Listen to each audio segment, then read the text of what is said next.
Désormais, et conformément à son programme, Hitler maîtrise entièrement une Allemagne qu'il peut lancer à la conquête de l'Europe. Göring est chargé d'un plan de 4 ans permettant de doter la Reichswehr d'un matériel offensif.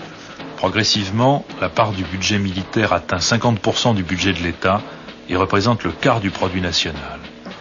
En violation du traité de Versailles, des armements modernes et d'une très grande qualité, notamment des avions et des chars, sortent à une cadence accélérée des usines allemandes. La Société des Nations émet une condamnation sans sanction et Hitler baptise l'opération de réarmement programme de défense. « 7 mars 1936. L'armée allemande entre en Rhénanie en violation du traité de Versailles. Hitler a donné l'ordre à ses troupes de se retirer si la France et la Grande-Bretagne s'opposent à leur mouvement. Mais les Alliés laissent passer l'occasion et la Société des Nations émet une protestation de pure forme. Fort de ce succès, Hitler provoque de nouvelles élections. Il obtient 99% des suffrages exprimés.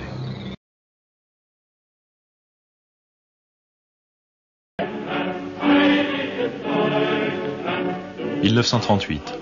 Après 4 ans d'agitation nationale socialiste en Autriche, Hitler impose au chancelier Schuschnigg de prendre le leader nazi Seyss-Inquart comme ministre de l'Intérieur. Schuschnigg annonce un référendum. Hitler fait manœuvrer ses troupes vers la frontière autrichienne, exige et obtient la démission de Schuschnigg et la nomination de Seyss-Inquart comme chancelier. Celui-ci fait appel à l'aide du Führer et le 14 mars, Hitler entre à Vienne.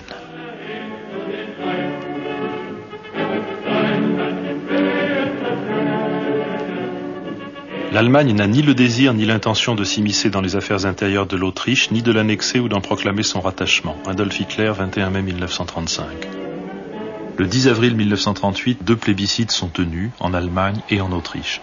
99% des électeurs allemands se prononcent pour l'Anschluss, 99,75% des Autrichiens en font autant. L'Autriche et l'Allemagne s'appellent désormais le Grand Reich.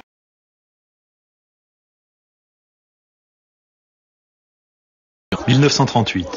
En Tchécoslovaquie, la question de la minorité allemande des Sudètes a pris une allure de plus en plus violente. Menés par le nazi Konrad Henlein, les groupes qui réclament la sécession des Sudètes se heurtent de plus en plus souvent aux Tchèques. Hitler exige l'indépendance de la minorité allemande. Les puissances garantes de l'État tchèque créé en 1918 à Versailles organisent une mission de bons offices. Le président Beneš propose aux Sudètes un statut particulier. Le 13 septembre, le parti allemand soutenu par Hitler rompt la négociation avec Beneš. Beneš proclame l'état d'urgence dans les territoires où se trouvent les populations allemandes. La Tchécoslovaquie possède l'armée la plus importante et la mieux équipée d'Europe centrale. Le 23, Beneš décrète la mobilisation générale. Le 26, les Anglais et les Français décrètent une mobilisation partielle. Le 27, le gouvernement allemand adresse un ultimatum au gouvernement tchèque. Le 30 septembre, au bord de la guerre, à l'initiative du Dutch, Hitler, Chamberlain, Daladier et Mussolini se retrouvent à Munich. Le sort de l'État tchécoslovaque ne suscite pas de très forte solidarité. Chamberlain avait déclaré à la BBC « N'est-ce pas une chose effroyable, fantastique, inouïe, qu'il nous faille creuser des tranchées et essayer des masques à gaz à cause d'une querelle dans un pays lointain entre des gens dont nous ne connaissons rien ?» La Pologne, quant à elle, a manifesté son intention de s'allier à l'Allemagne pour récupérer la région de Teschen. En France, Léon Daudet déclare « Je ne me battrai ni pour les Juifs, ni pour les francs-maçons de Prague ». Le journal Le Jour imprime « Va-t-on faire la guerre pour une question de procédure ?» et l'éclaireur de Nice « Tous les Tchécoslovaques du monde ne valent pas les os d'un petit soldat français ». Les nains de Prague vont apprendre ce que vaut le géant allemand, déclare Göring. Les provocateurs tchèques ont besoin d'une leçon, ils l'auront. Le 30 septembre, Hitler, Mussolini, Chamberlain et Daladier, en l'absence de tout représentant de la Tchécoslovaquie, signent un accord sur l'annexion des Sudètes par l'Allemagne. À 18 km de Munich, 15 000 hommes sont enfermés à Dachau. Parmi eux, l'ancien chancelier autrichien, Schuschnigg.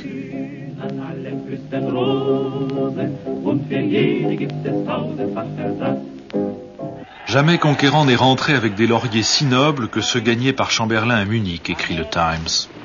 Another talk with the German Chancellor, Herr Hitler. And here is the paper which bears his name upon it as well as mine. We regard the agreement signed last night and the Anglo-German naval agreement as symbolic of the desire of our two peoples never to go to war with one another again. Entre la guerre et le déshonneur, réplique Winston Churchill, vous avez choisi le déshonneur, et vous allez avoir la guerre. Daladier s'attendait à être conspué par la foule à son retour au Bourget. Il est acclamé comme un sauveur. Léon Blum écrit « Je suis partagé entre un lâche soulagement et la honte ». Le 1er octobre, les troupes allemandes occupent les Sudètes. Le 6, les Slovaques font sécession. Les minorités d'origine hongroise et roumaine menacent d'en faire autant, le pays est au bord de l'éclatement. En mars 1939, le président Hácha, qui a succédé à Beneš, convoqué à Berlin, demande le protectorat allemand. Le 15, la Wehrmacht entre à Prague. En mettant la main sur les usines tchèques, les Allemands doublent d'un seul coup leur potentiel d'artillerie lourde.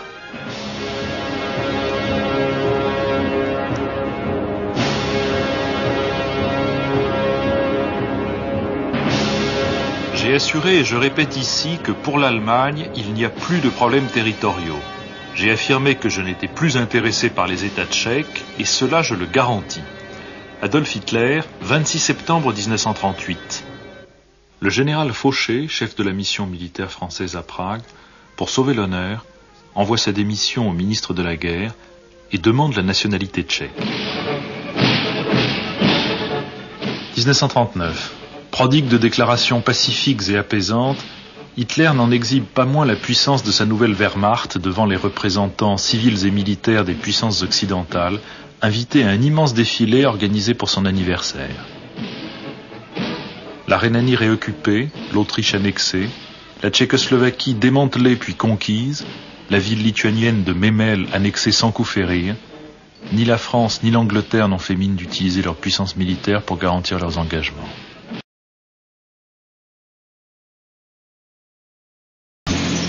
Cependant, Hitler, estimant faire preuve de modération, exige de la Pologne qu'elle accepte que Danzig redevienne allemand et que l'Allemagne puisse librement traverser le corridor établi en 1918.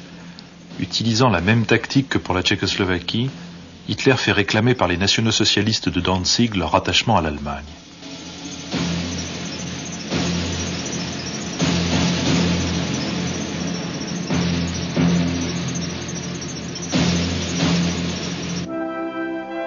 Le gouvernement polonais décrète la mobilisation générale. Beaucoup, notamment en Angleterre, considèrent son armée comme plus performante que l'armée russe. En fait, les troupes polonaises sont aussi vaillantes que mal équipées.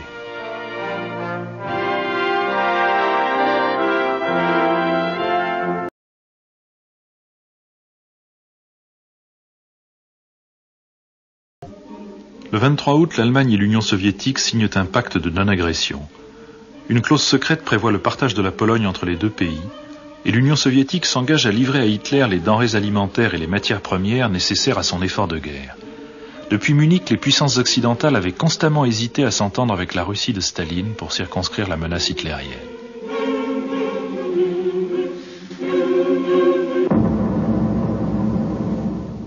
Le 1er septembre, à 5h30 du matin, 275 avions, 70 divisions allemandes dont 6 blindés, 4 mécaniques, 4 motorisés sont lancés sur la Pologne. Hitler leur a donné pour mot d'ordre « Soyez sans merci ».